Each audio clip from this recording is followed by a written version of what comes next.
free agency officially began Wednesday, and so too did the tradition of certain New England Patriots fans panicking because their team wasn't doing enough.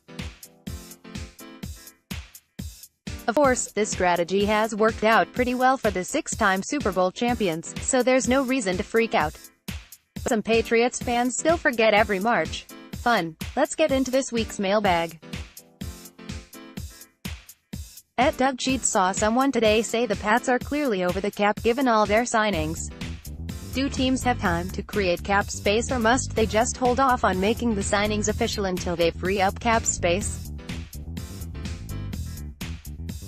They had just over $12.3 million in cap space before free agency began. They have since signed running back Brandon Bolden, wide receivers Philip Dorsett, Bruce Ellington and Maurice Harris, tight end Matt Lacosi, defensive end John Simon, defensive tackle Mike Pennell, cornerback Jason McCourty and safety Terrence Brooks.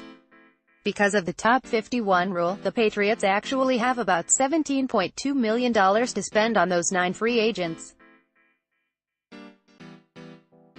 Here are the reported contracts we know. McCourty, 2 years, $10 million. Simon, 2 years, $7.2 million. Lacosi, 2 years, up to $4.8 million. Here are some lowball projections for the Patriots' latest signings. 2019 cap hits: McCourty, $3.5 million. Simon, $3 million. Dorsett, $3 million. Pennell, $3 million. Brooks, $1.5 million. Bolden, $1 million. Lacosi, $1 million. Ellington, $790,000. Harris, $705,000, that's $17.5 million, and we'd have a hard time chopping more money off of those projections. And even if we did, that would still mean the Patriots have little to no cap room.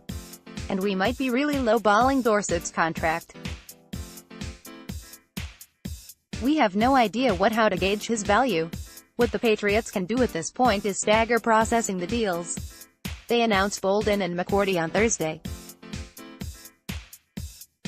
We might see a few more deals get announced Friday. Some might not be announced until next week. That allows the Patriots time to create cap space. The most obvious way to do so is extending quarterback Tom Brady's contract. They also could release defensive end Adrian Claiborne, creating $4 million more in cap space, or extend linebacker Kyle Van Noy.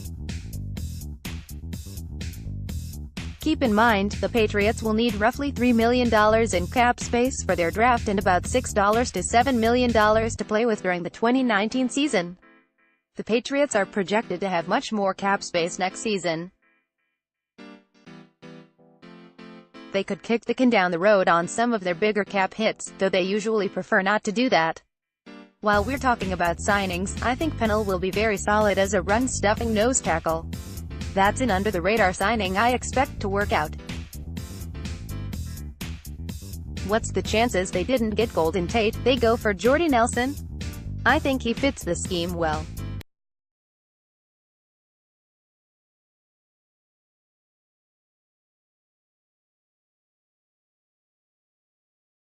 The Patriots, however, can't and won't pay exorbitantly to get him. Expectations also should be tempered for the 33-year-old receiver. He's a big name, and probably a better option than guys like Ellington, Harris and Amoon Patterson. But he's 2 years removed from a 1,000-yard season.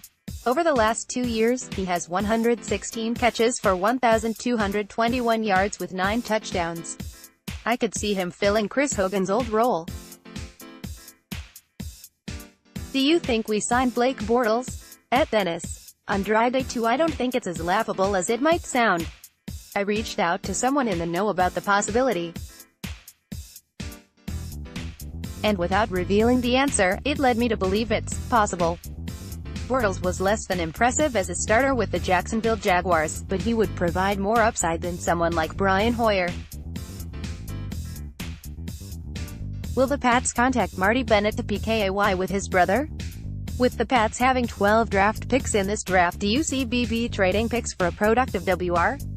All done for now. 207. It sounds like Martellus Bennett, who's retired, is interested in playing, or maybe he's just having fun with the idea.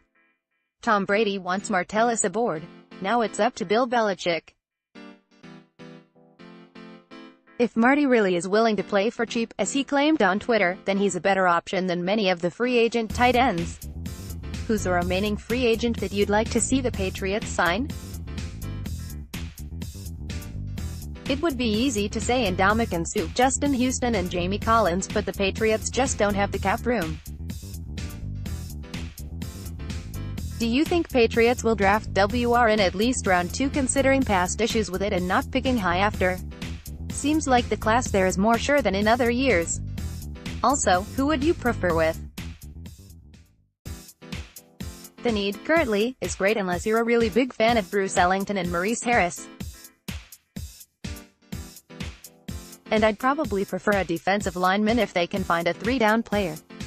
If only 2-down run stuffers and situational pass rushers are available, then I'd go a different route.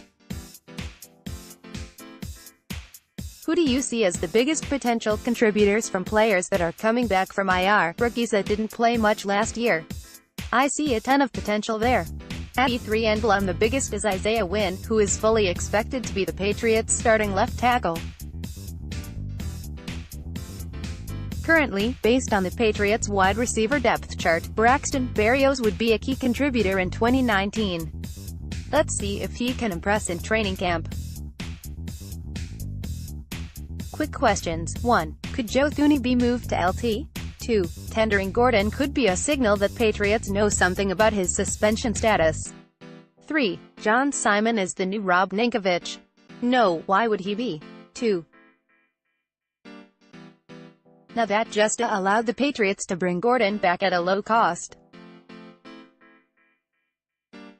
3. The Patriots can only hope Simon is the new Rob Ninkovich. It's a lot to expect. Ninkovich was a very, very good player for the Patriots. Let's go rapid fire. Is it possible to fill the WR void with a change of position of Burkhead, White or Hollister? At Lou Shugolini, no, it is not. With Rob Gronkowski's decision still up in the air, is tight end the top priority at the draft? At Pereira_report, it's a top priority whether Gronkowski returns or not.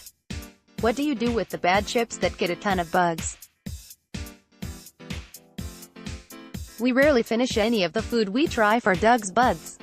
Thoughts on hot dog water? At Dirty Water Buzz what? Gross. Against it. Dream Doug's buds guest? At Sax Wolf. That's a really good question. Maybe Tom Hanks, Will Forte, Scott Aukerman, Ken Griffey Jr., Adam Scott, John Stamos. That would be a 2-hour episode about the Beach Boys and Disney parks. I'll go with Hanks. Who's an under-the-radar free agent you think might fit with the Patriots? At Kruger Sprainerd, maybe former Los Angeles Rams defensive end Matt Longacre. Hi Doug, who do you think is gonna be the player that gets the most improvement for next season? At a Sarmiento 98, the Patriots better hope it's Braxton Berrios and Philip Dorsett with the way their wide receiver depth chart is stacking up. My guesses would be Sony Michel and Duke Dawson. What do you see as the biggest need to fill this year? At Romelu wide receiver. Where is Jamie Collins? At Napat fan probably in Mississippi. What players or what positions do you think the Patriots will target in the draft? At Skinny Diva, most of them, since they have 12 picks. Hi Doug, I love you. At Steve Max 79, thank you. Favorite and least favorite type of cheese? My favorite, pepper jack. Least favorite, Swiss. At Short Dolphin, favorite, either a sharp cheddar or Parmesan. Least favorite, American. How are you doing lately, Doug? At Proud Black Matt, I'm good. I think free agency has driven me a bit loopy, however. Hi Doug, how are the Patriots going to field the team without any wide receivers? Why's Belichick the GM hate Belichick the coach? I'll take my answer on the phone, at pp_rich.